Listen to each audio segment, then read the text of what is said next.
The following message by Alistair Begg is made available by Truth for Life.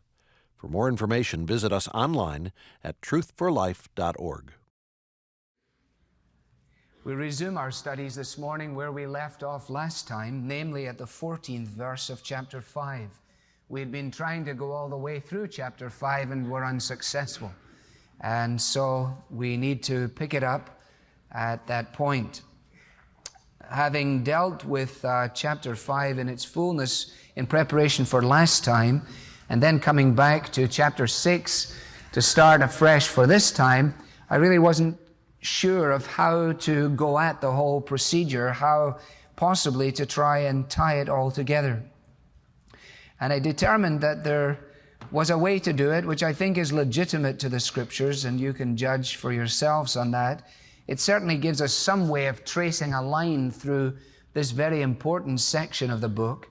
And what I want to do this morning is to focus on the importance of the correct usage of one of the most employed words of the English language, a word which tiny children learn to say quickly in defiance, and most of us as grown-up children find difficult to say in discipline. And the word is no. No. What we have in these verses before us this morning, as we're going to see, is a lesson in how and when and why to say no. When Paul writes to Titus, he reminds Titus that one of the distinguishing marks of having come to faith in Jesus Christ is that the individual will, having encountered God's grace in all of its fullness, which has appeared to all men, they will be taught to say no. They will be taught to live out a no statement to certain things. He mentions ungodliness and worldly passions. The Bible also makes it very clear that one of the distinguishing marks of the genuine believer is that they have learned to use the words yes and no properly. They say yes at the right time and mean it. They say no at the right time and they mean it. They let their yes be yes and their no be no. So it is very, very important. It may seem almost trivial to think of it in these terms, but I don't think so. Witness, for example, when we fail to say no when we should, for example, in the realm of temptation. Or listen to mothers or fathers, for that matter, exclaiming to their friends as they are out in the store, in the department store, or in the coffee shop or something, as their children just create absolute mayhem all around them, and you hear the mother saying, "I just can't say no to my kids." And when you can't say no when you should say no, you're in trouble.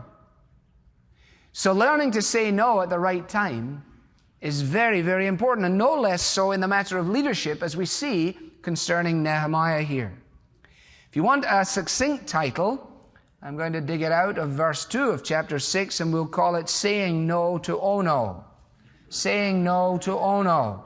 Because it was this location of Ono which represented the distinct challenge to what Nehemiah was doing, and so he said no to Ono. He said oh no to Ono, actually. That's by the way.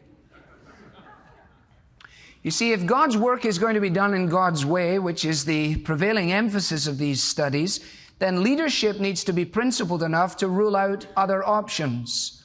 Not because the options are always wrong, many times they're not, but sometimes just because they are the wrong options. In other words, they're not best.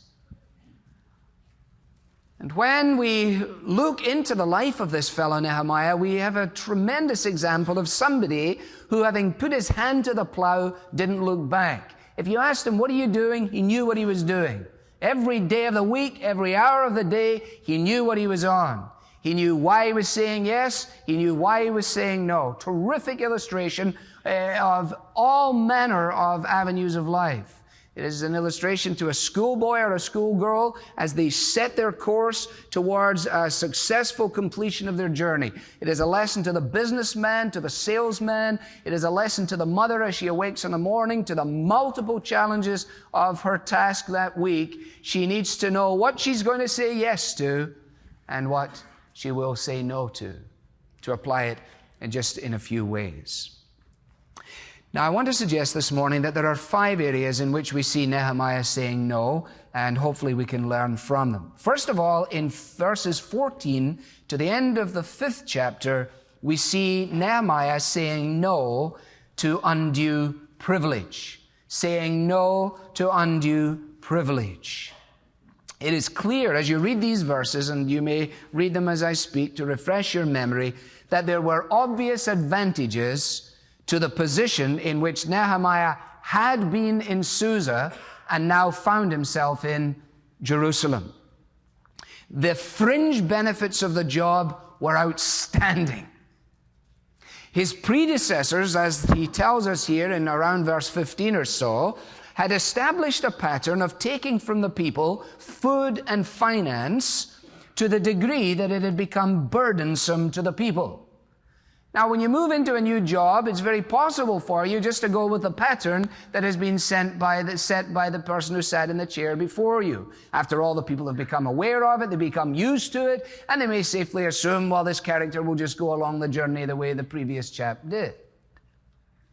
It's very, very important if a man is going to be a man of integrity in that business world, that he assesses to what degree those individuals have done that which was for the well-being of the firm, the company, the employees, or whatever it might be. And if he is a man of principle, then he will be prepared to step back from that which is burdensome and unhelpful. And that's exactly what we find Nehemiah doing. In modern parlance, if we can try and bring it as much into 20th century Cleveland as possible, the expense account that Nehemiah had was probably considerably greater than most of the cumulative annual salaries of the people that he was working amongst. So he didn't even need to touch his principal salary. He could just live off his expense account, and he'd still be way ahead of where the people were that he was encouraging to be involved with him in the work. That, I suggest, in every context, represents a peculiar challenge to the person who finds himself with such a privilege. He was justifiably able to eat at 5-star restaurants, to live in the best of hotels, always to travel first class. The job was absolutely silver-lined. But he said no. He said no. Now, why did he say no? Well, the answer is very straightforward. He said no because he didn't want to harm the people. The demands, he says in verse 18, were heavy on the people. We know from the study last time that these folks were going through famine. They were going through deep difficulty. And if in the midst of all of that, their sterling leader was actually going to gouge them for more and more stuff, then presumably it would just push them over the edge. And so he decides to say no to traveling with what is excess baggage. He refuses to allow the craft, the vessel of his life, to be weighted down by what was obviously unnecessary and, as he describes it, unhelpful. He's moved, according to verse 15, to say no, first of all, by reverence for God. He says of his predecessors that they used to place a heavy burden on the people. They took 40 shekels of silver from them, in addition to the food and the wine. And the assistants that they had also lorded it over the people. But out of reverence for God, I did not act like that. You see, here's the great challenge. You say you know God, yes. You say that you reverence God, yes. Okay, show me. Why would I ever believe that you reverence God? Why would I ever know what the phrase, I reverence God, even means? Unless it has feet, unless it has hands. Now, this is not the only way, but this was a way. And Nehemiah's willingness and ability to say no to what was excess was one of the ways in which he magnified God and he displayed his reverence for him. He was marked by a genuine, heartfelt, life-impacting concern for God's glory. And as we've alluded to in verse 18, he was moved to say no not only by reverence for God, but also by compassion for people. Now, this explains, you see, why he had all these people over for dinner in verse 17. This is quite a dining room table, you've got to admit. Furthermore, 150 Jews and officials ate at my table. You say, there's no way you got 150 people around a table. Oh, yeah, you just need a big enough table. Have you ever gone to some of the palaces in Britain or in Europe and seen some of those dining room tables? Unbelievable. You go to the palace in Holyrood Palace at the bottom of the Royal Mile in Edinburgh, down from the castle, the Queen's residence when she's in Edinburgh, and look at that dining room table. It's spectacular. It goes forever. And you never need to talk to your brothers or your sisters or anybody for months on end if you just position yourself properly at the table, because it's huge. I mean, put the king down there and the queen down there. They need a walkie-talkie system just to say, could you pass me the salt, please? I mean, you can ask for the salt at breakfast on a Tuesday and not get it till dinner time on a Thursday. That's how big the table is. It's immense. So don't think for a moment that we've got a Nehemiah here who's living one step above dereliction. Some of us are already beginning to apply it here in terms of the sort of, we've got Nehemiah, child of the 60s. Nehemiah the peasant. Nehemiah living in a cave. Aha, you see. Nehemiah wasn't a capitalist. Aha, there you go. Nehemiah was a man of the people. No, Nehemiah was, by all accounts, stinking rich. You're going to have to be rich to have 150 people for dinner every single day and not take the food given to the governor. See, he had a lot of stuff, but the stuff didn't have him. That's the challenge. We made the mistake of assuming that if someone has the stuff, they've got the problem, when in point of fact, we may not have the stuff and we may have the problem.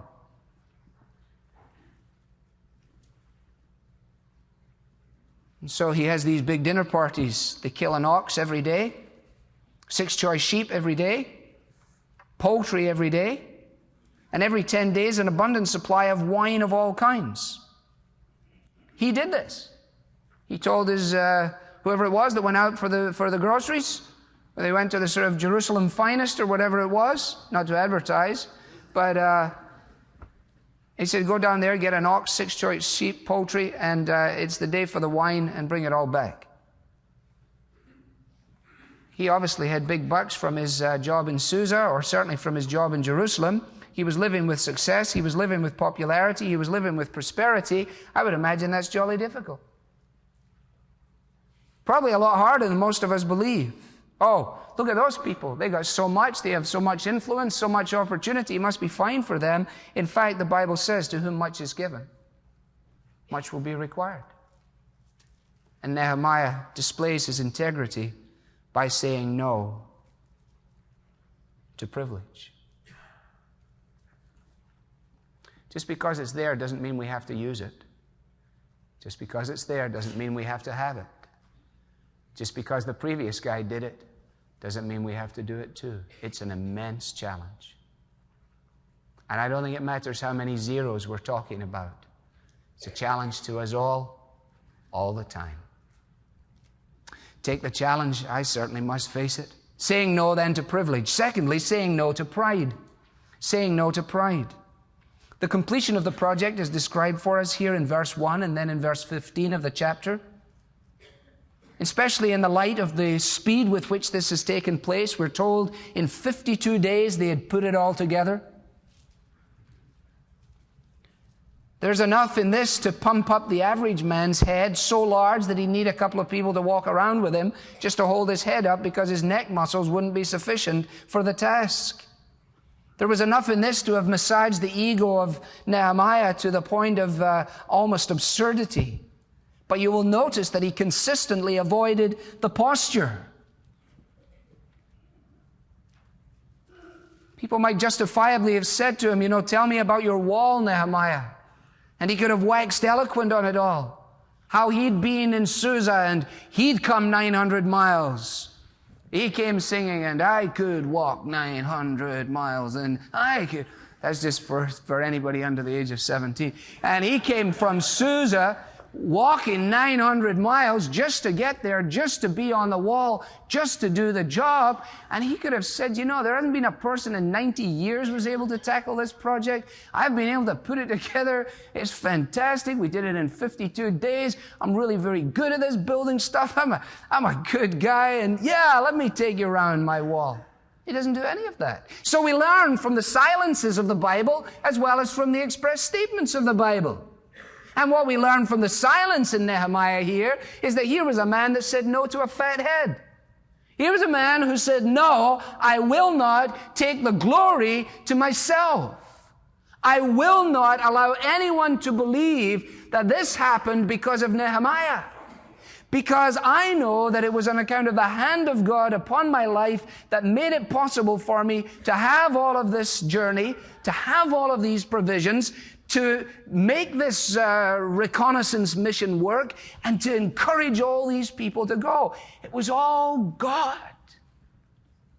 Nehemiah knew Psalm 138:2, you have exalted above all things your name and your word, and he was not about to foul that one up. Now, if we doubted this at all, you only need to look at verse 9 there. They were trying to frighten us, thinking their hands will get too weak for the work and it will not be completed. Then you've got a little phrase, but I prayed. But I prayed. There's nothing reveals our hearts more than our prayer life or the absence of it.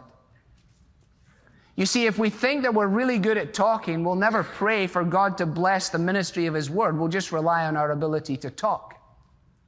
If we think we're very good at music, we'll never get down on our knees and sacrifice our lives to God afresh and say, make my life, my hands, my music an offering to you. We'll just get on our feet and let everybody know how wonderful we are as musicians. If we think that we have all the requisite abilities in this church, there's no reason to have a prayer meeting. All we'll do is just mobilize people according to principle. We'll use the management strategies of the world. We'll employ the latest marketing techniques of the day, and we'll go out and we'll reach the world. But if we know that we can't do that, then we'll pray. And Nehemiah's prayers are the key to the absence of his pride. And the absence of his pride is on the basis of the presence of his prayers. We'll say more about this tonight. Turn for a moment to 1 Peter chapter 5, if you would. 1 Peter chapter 5, Peter's wrapping it up, this letter that he's written to all these scattered believers.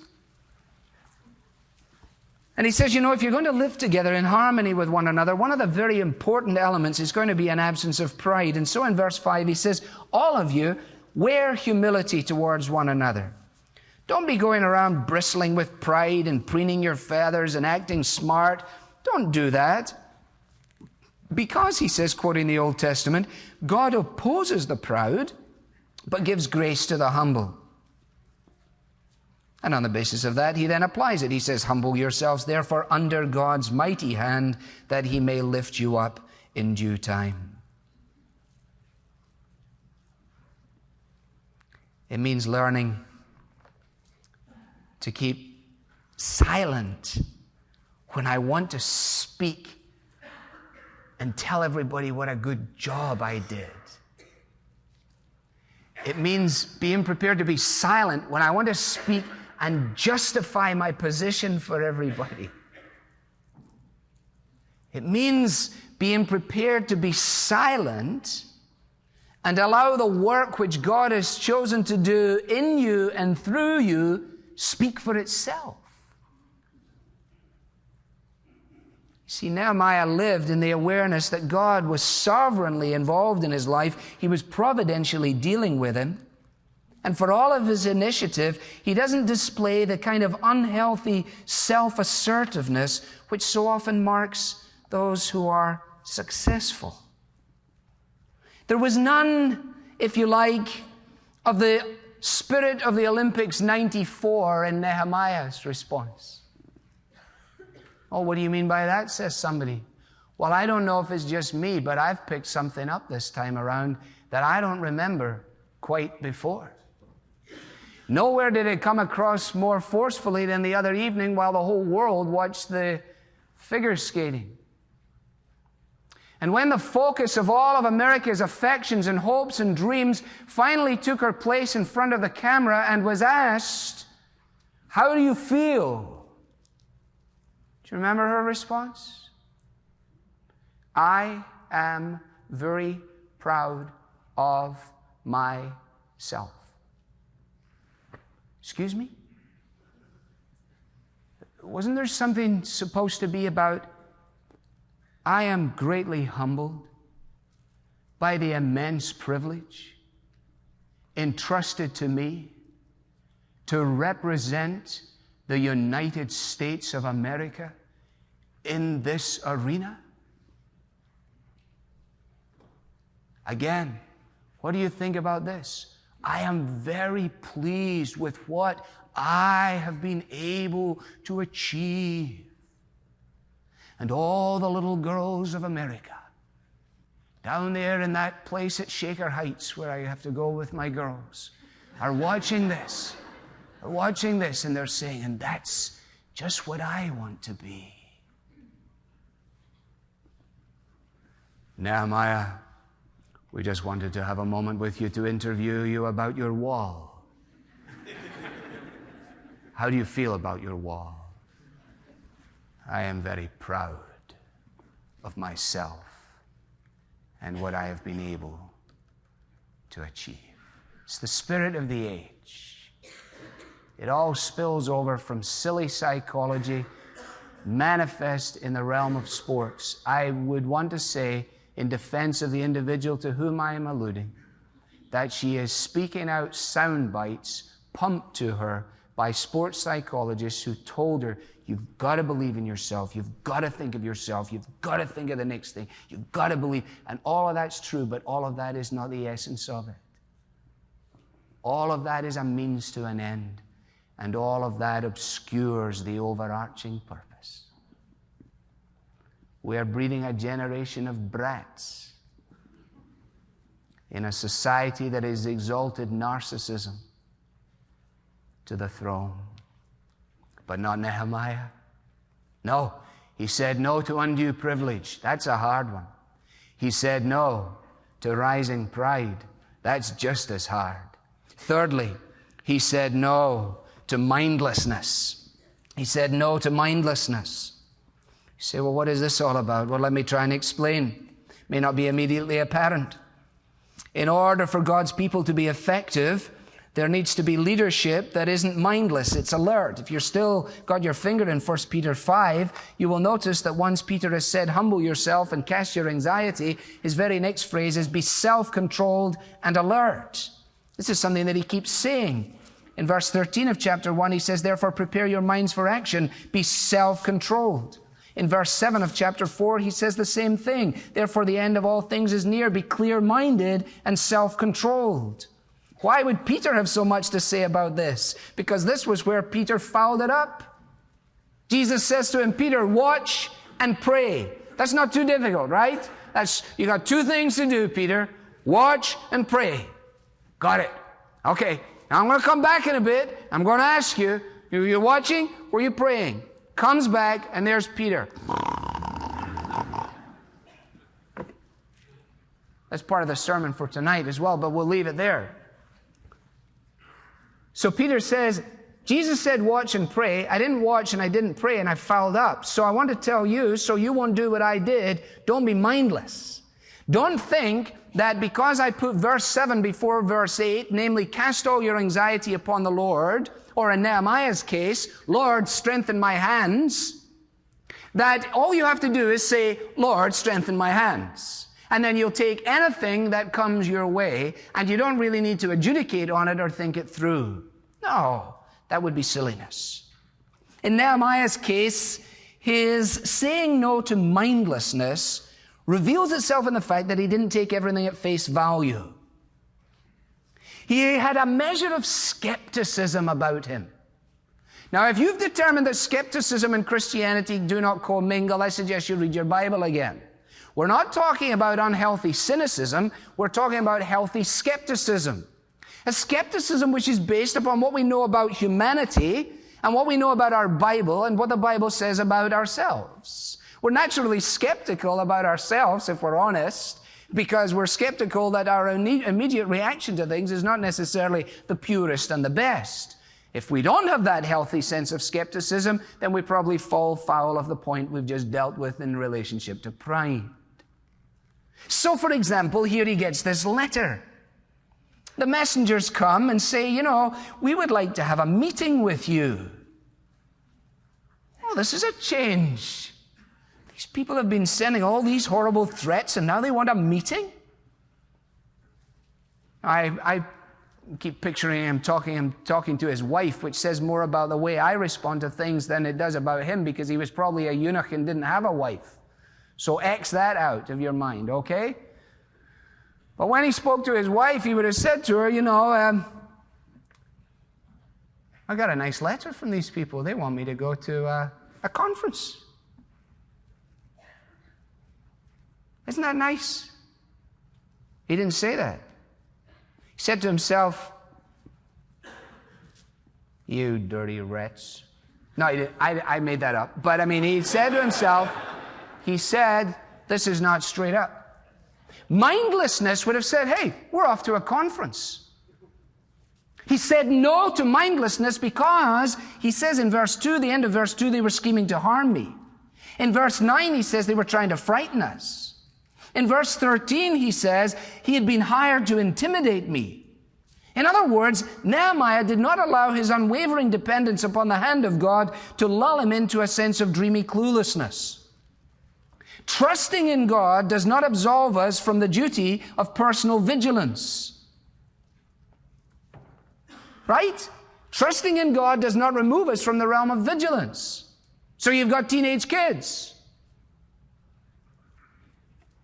And your son or your daughter phones up at 11:30 some evening and tells you that they're at the Dairy Mart and who knows where. And you just put the phone down and say, well, I'm trusting Jesus. I'm not. At least not alone. I'm in my car, man. I'm looking for every Dairy Mart within 100 square miles of the place. Well, my wife stays a long time at the office, a lot longer than usual. I don't understand that. I don't understand why our boss has suddenly got such an interest in the overtime. But I'm trusting Jesus. Not if you're sensible, you're not. You're going to meet her at 5 o'clock every afternoon when the office bell rings and it's time for out of there. You're going to tell her boss to go take a run and jump because she's your wife first before ever she went working in there. Not unless you're stupid. Not unless you're clueless. Do you know how much Christian cluelessness there is? How many silly things go on under the disguise of trust? You see, Nehemiah's conviction that God's hand would secure the eventuality did not prevent him from diligence and skepticism in this regard in relationship to what people were saying to him. Was it Chamberlain in the Second World War who met with Hitler? Chamberlain? Before the war, before it broke, right? So he goes and he meets with Chamberlain. I wasn't there, but some of you were. You remember this.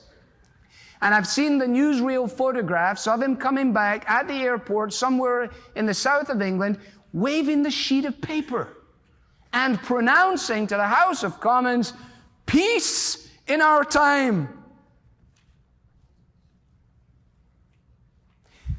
What happened in that little encounter was that Mr. Chamberlain embraced mindlessness. He refused to say no to cluelessness.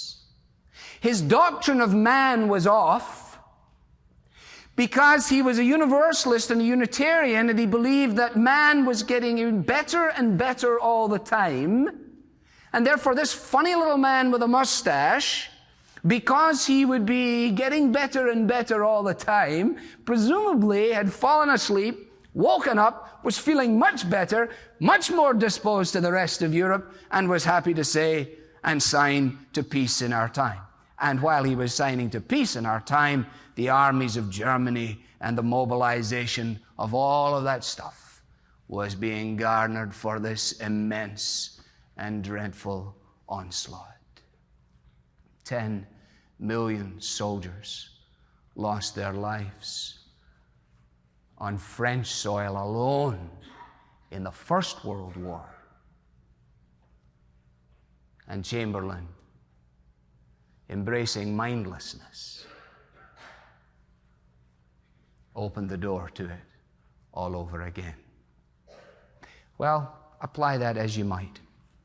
Parents, beware of mindlessness. Why do I say it to parents? Because I write it in my own notes to myself. And when I become a grandfather, I'll be saying, Grandfathers, beware of mindlessness, whatever it is. Because if you don't preach the sermon first to yourself, why would anybody ever listen to the sermon you're trying to preach to them? I'm not telling you on Sundays things out of the richness of my experience that I know all about, that I've mastered, that this. The day that I give that impression, I should just go down through this jolly trapdoor here with this pulpit.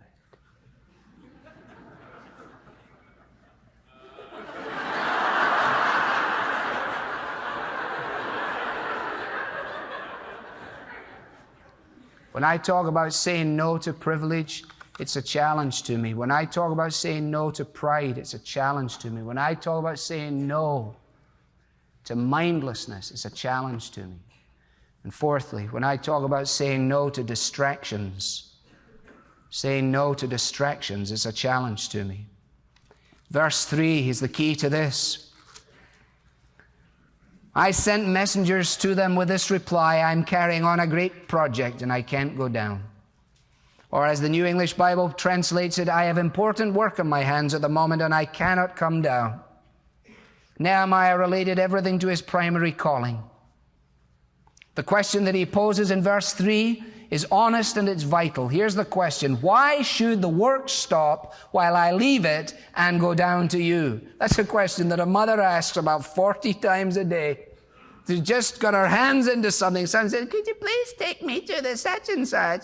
He said, I am doing a great work and I cannot come just now.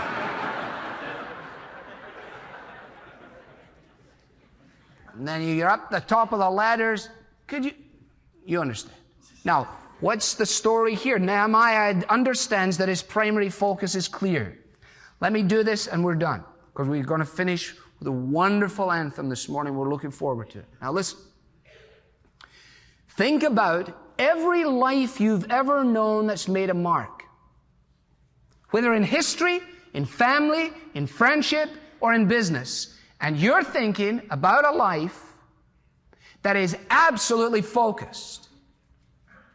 You're talking about, you have got in your mind right now somebody who knew what they were doing, why they were doing it, when they were doing it, and they were so consumed with doing it that they weren't going to do anything else, and they weren't going to let anybody else divert them from that task. Okay? How about Jesus? You go and read it for yourself in Mark's Gospel. Mark chapter 1, he does the healings. He goes to pray. He's out praying by himself. The disciples come and find him, and they say, hey, the whole place is looking for you. Now, there's an exclamation mark in the English translation, which isn't there in the Greek, but it catches the sense of it. The disciples are pumped. You see, because they're Jesus guys. They're with Jesus.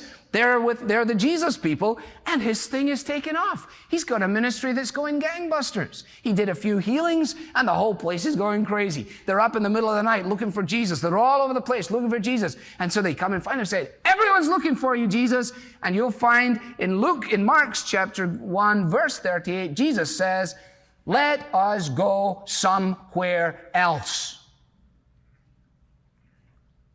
What?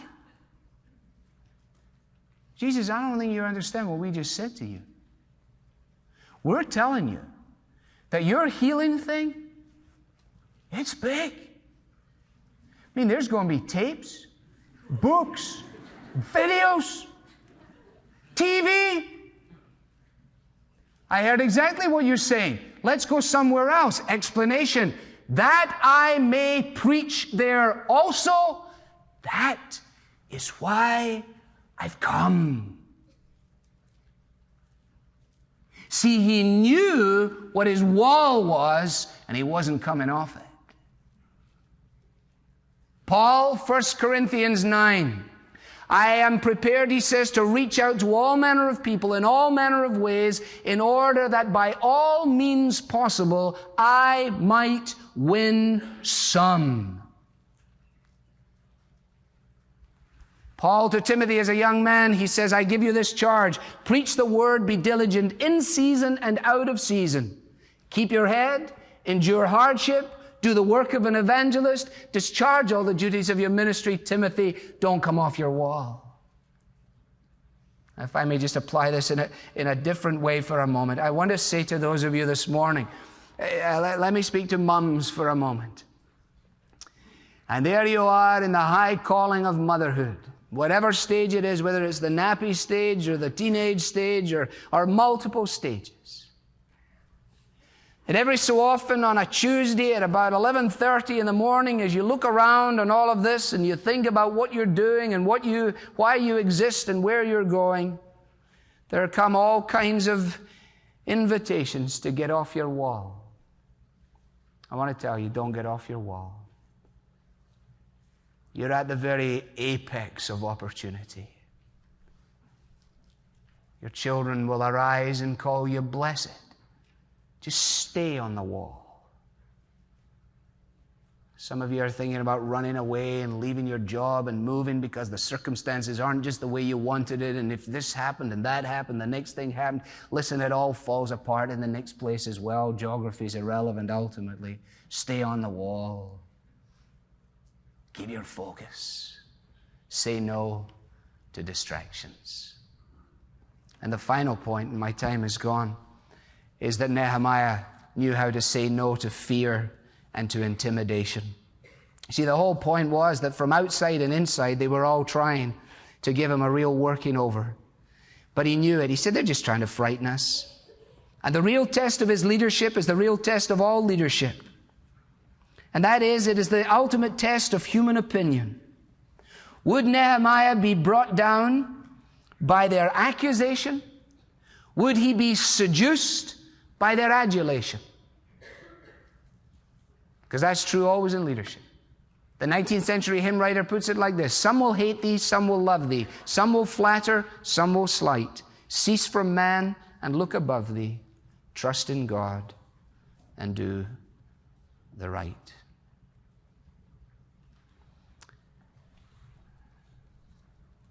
When I was a wee boy at school in Scotland, we had this chorus that went, learn to say no to everything evil wherever you go. And then it went on from there. What I'm suggesting this morning out of this study is simply that learning to say no is not always saying no to evil. It is saying no to the inferior for the sake of the best. This message was brought to you from Truth for Life, where the learning is for living. To learn more about Truth for Life with Alistair Begg, visit us online at truthforlife.org.